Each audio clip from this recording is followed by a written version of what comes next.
Hello, everybody. Welcome back to a brand new week of SPFBO News Weekly, or the self-published fantasy blog off news for those who are joining for the first time.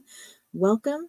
My name is Katherine D. Graham. I'm a USA Today best-selling fantasy author, editor, and book reviewer, although not a judge for SPFBO. I was a participant this year for the first time, and I'm excited to talk about just some great books that I discovered this week that are either complete standalones or the first in a completed series that are participating in SPFBO9, but also to raise a glass today to 20 new cuts, as well as a few new semifinalists. So if you're here as a reader, you're here as a writer looking for the news, welcome back. We're going to dive right in today.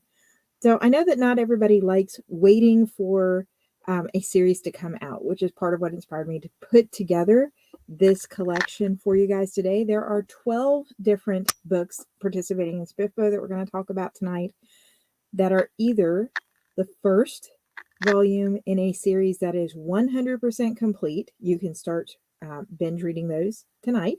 A few of those are shown on your screen here, and I'm going to go through all of them very briefly on the newscast, but if you would like to actually look at each one in more detail, you can go down to the links in the description box and click on my blog where I have all of that for you guys. Now, as always, I'm not sponsored by any of these authors, by Amazon, or anything else, so the best way you can help support this news series and the work that I do to try to spread the word of SPFBO and our community is giving this video a like or comment or subscribing to the channel. I do this just to pay it forward to the community. So starting out, we have 3 series that you see here. Shadows That Bind Us, Soul Stealer Origins, and Daughter of the Beast are all first in series. They're all participating in SPFBO.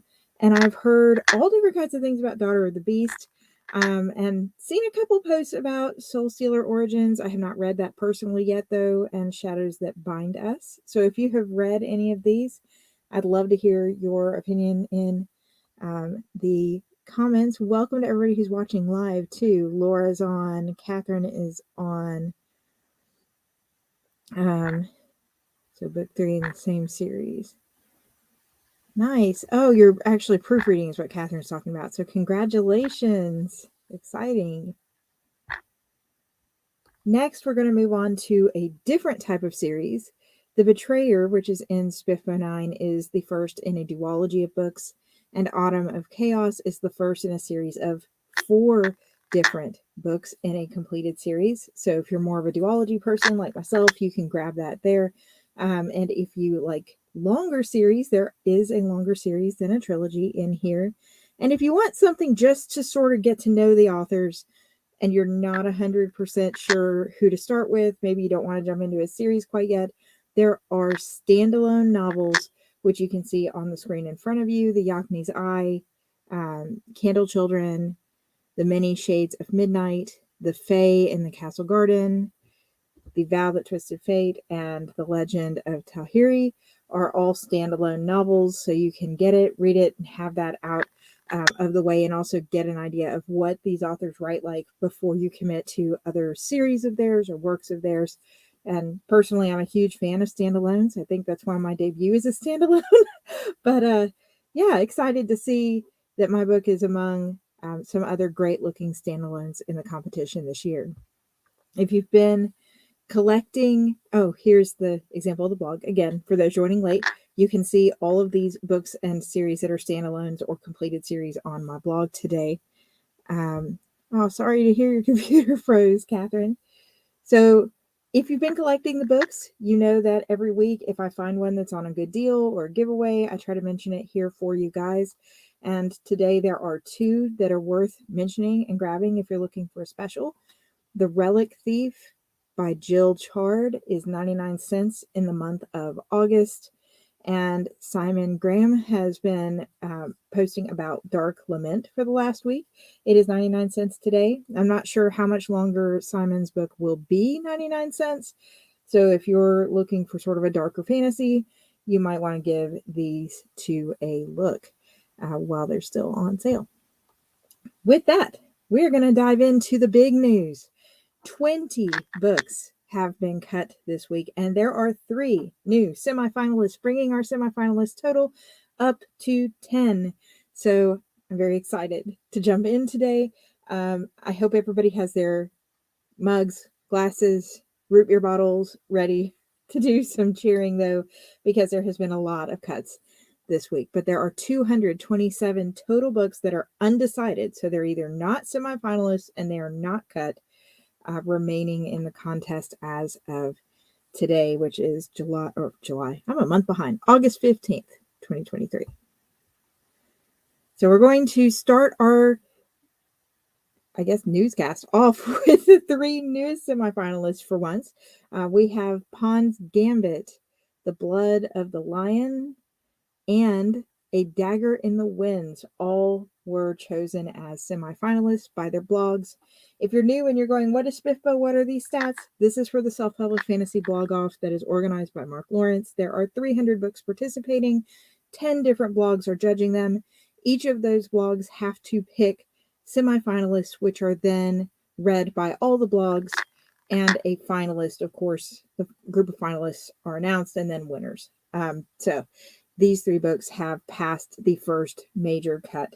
So congratulations. Hail to the newest semifinalists for SPFBO 9. Moving down into breakdown by blog, the first few have not really had changes quite yet. Fantasy Faction is holding strong at 30 books left to read. No cuts, no semifinalists.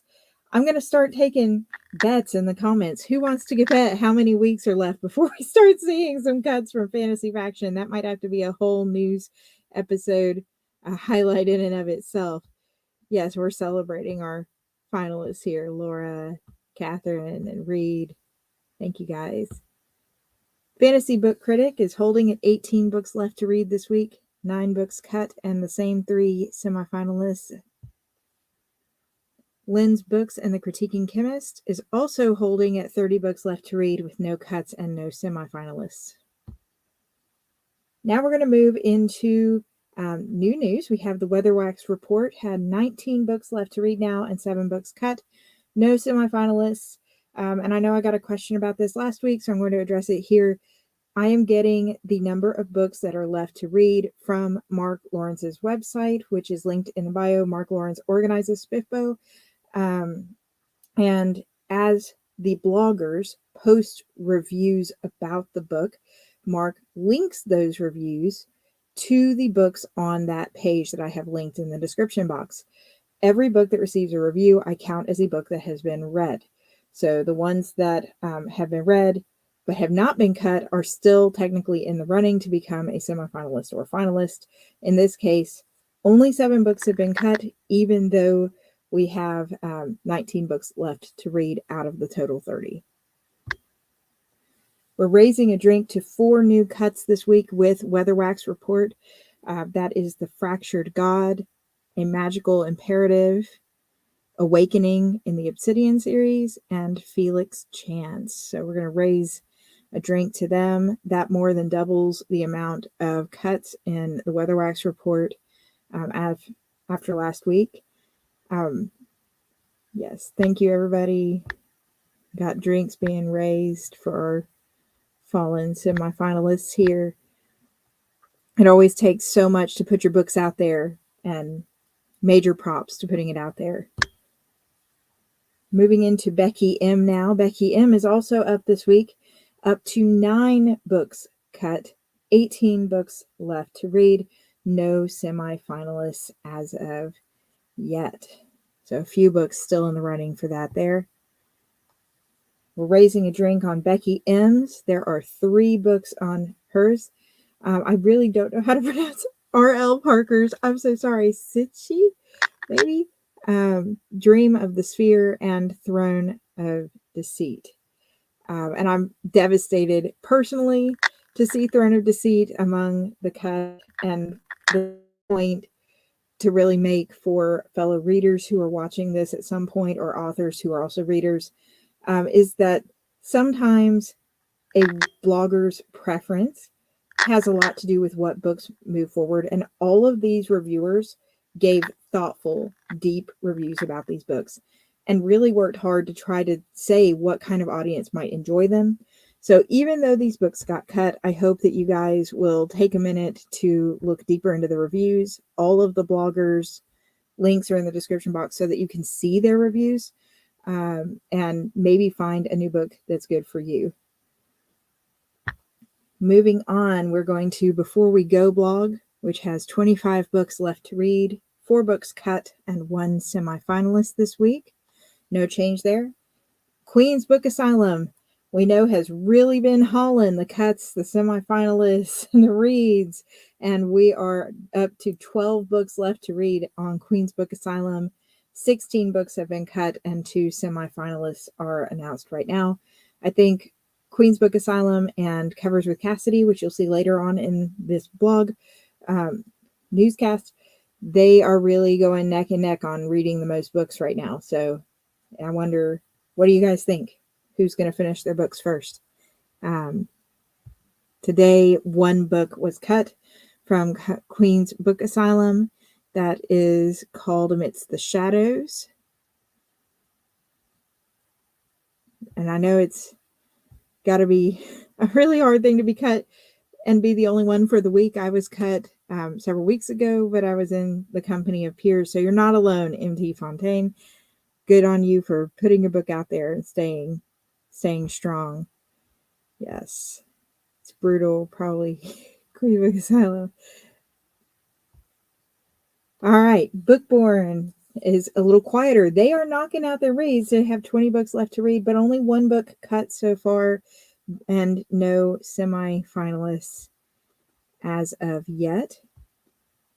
The book that got cut this week was Strangers in the High City. I've heard lots of good things about this book. I have not personally read it, but the review is definitely worth reading for this one, especially if you love like classic epic fantasy. Moving on to Philip Chase. Philip knocked into the contest last week with the first round of cuts and a semifinalist, but there has been no change on Philip Chase's blog since then, which leaves us with Covers with Cassidy. And I'm going to tell you guys to brace yourselves, because Covers with Cassidy has 3. I said 3 slides of cuts this week. They went from 1 cut to 12 cuts this week. And to clarify for those who are new and don't understand how Covers with Cassidy's process works, which was confusing for me on the first week as well, they have 2 sub-reviewers underneath Cassidy who read each book before deciding it's an actual cut. So it's taken a little bit of time, and now the cuts are raining down. But there are also new semifinalists from Covers with Cassidy this week, which we saw at the beginning of the stats for the week. If you missed it, you can go back and watch that on the replay. They are down to only 7 books left to read. So close at this point. 1 for each Cassidy slide. I love it, Laura. So slide number 1, and yes, these are big slides. 4 books: Fragments of Fate, Darkstrider, City of Mages, and Summoning and Sacrifice. I know how to read, you guys, I promise. Some great books here, some great authors here: Aaron Hodges, Nathan Hartle, names that I know have been around the community a great deal. Yeah, excellent idea, just giving all the glasses.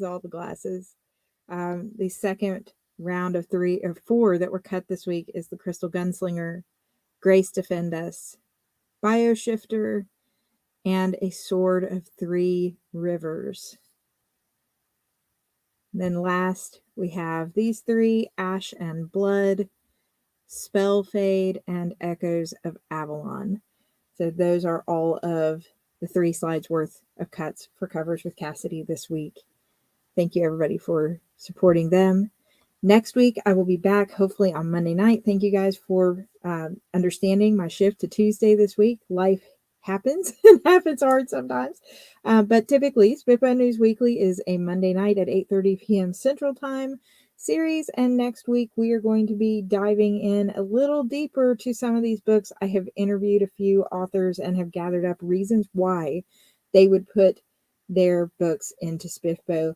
And I'm going to be sharing some of those with you guys next week. So stay tuned for that. Again, I appreciate any likes, comments, or subscribes you would like to get. And for everybody joining live, Thank you for being here. This ultimately makes my day. Take care, everyone. Good luck to the authors who are still in it, and I'll see you all next week. Bye, everybody.